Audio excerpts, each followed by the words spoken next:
Hello, welcome back. আজকে এই সেশনের মধ্যে আমরা দেখব যে কিভাবে ইমেজকে র্যাপ করতে হয়। অনেক সময় যখন আমরা কোনো স্পেসিফিক্যালি কোনো ডকুমেন্ট বানাই, তখন ইমেজ কোন জায়গাতে থাকবে, লেফটে না রাইটে থাকবে, এই নিয়ে খুব সমস্যার মধ্যে ভুগি। তো এই যে টেকনিকটা, সেই টেকনিকটা জানা থাকলে তোমাদের খুবই সহজেই তুমি ইমেজকে ইনসার্ট করতে পারবে কোনো ডকুমেন্টের মধ্যে।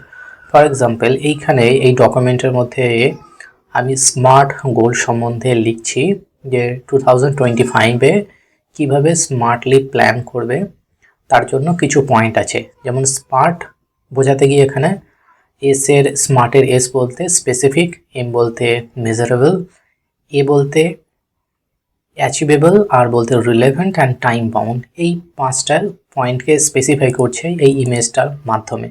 তো যখন আমি এটাকে লেফট বা রাইট করি, দেখো ঠিক পজিশন অনুযায়ী কিন্তু আমি যদি এটা লেফটে দিতে চাই তাহলে এটা লেফট বরাবর চলে আসছে। এটাকে যদি আমি নিচেও নামাতে যাই তাহলে কিন্তু আমার বাকি যে টেক্সটগুলো থাকছে সেগুলো অটোমেটিক্যালি সরে যাচ্ছে, আমাকে অ্যাডজাস্ট করতে হচ্ছে না। তো এটা আমাদের একটা সুবিধা, তাই না? যদি এটা আমার জানা না থাকতো বা তোমার যদি জানা না থাকে তাহলে এটাকে অ্যাডজাস্ট করা খুবই কঠিন হয়ে পড়বে।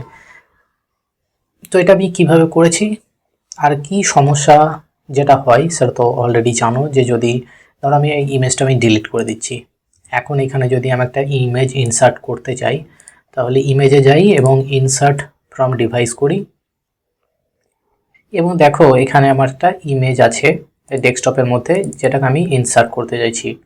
এখন যদি এটাকে ইনসার্ট করি তো এটা এইভাবে থাকে, এবং এটাকে যদি আমি অ্যাডজাস্ট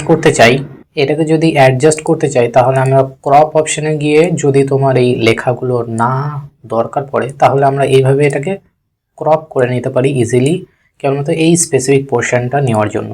দেখো আমি এটাকে নিয়ে নিয়েছি, কিন্তু এটা ধরে যদি আমি নিচে টানতে যাই দেখো লেখাগুলো কেমন অন্যরকম হয়ে যাচ্ছে, বা যেটা আমরা এক্সপেক্ট করছি সেটা কিন্তু হচ্ছে না। আমরা যদি এখানে নিচে নিয়ে চলে আসি, দেখো এটা পুরো পোর্শনটা জুড়ে থাকছে, অর্থাৎ একদম বাঁ দিক এবং ডান দিকে কোনো স্পেস ছাড়ছে না লেখার জন্য। বাট এটা যদি আমরা র্যাপ করে দিই ইমেজটাকে, তাহলে এটা খুবই সুন্দর কাজ করে। তো এটা করার জন্য আমি কি করব, এখানে দুইবার ক্লিক করব ইমেজের উপর, তাহলে দেখো পিকচার ফরম্যাটের এই যে ট্যাবটা সেটা আমরা দেখতে পাবো। এখান থেকে একটা অপশন আছে দেখো টেক্সট র্যাপ। এই র্যাপে যদি আমরা ক্লিক করি এখানে একটা বিভিন্ন রকম অপশন আছে, স্কোয়ার, টাইট, থ্রু, তারপরে টপ, বটম, বিহাইন্ড, তারপরে ইন ফ্রন্ট, বিভিন্ন রকম অপশন আছে। প্রত্যেকটার স্পেসিফিক একটা কাজ আছে। যদি স্কোয়ার করি তাহলে স্কোয়ার ফরম্যাটে লেফট এবং রাইট বরাবর মানে লেখাগুলোকে সরিয়ে দেবে। ধরো আমি এই স্কোয়ার ফরম্যাটটাই ইউজ করেছিলাম, আমি যদি পুরো রাইটের দিকে নিয়ে চলে যাই দেখো এই টেক্সটটাকে আমরা লেফটে সরিয়ে দিয়েছে।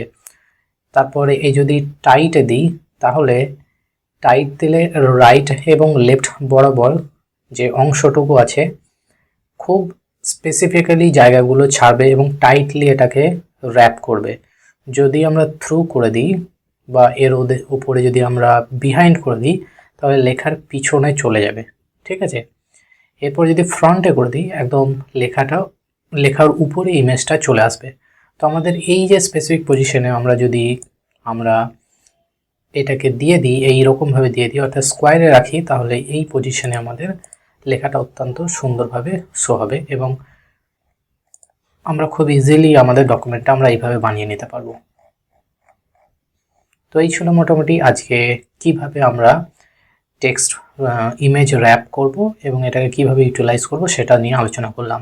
So thank you for watching this video, see you in the next one, till then take care, bye by.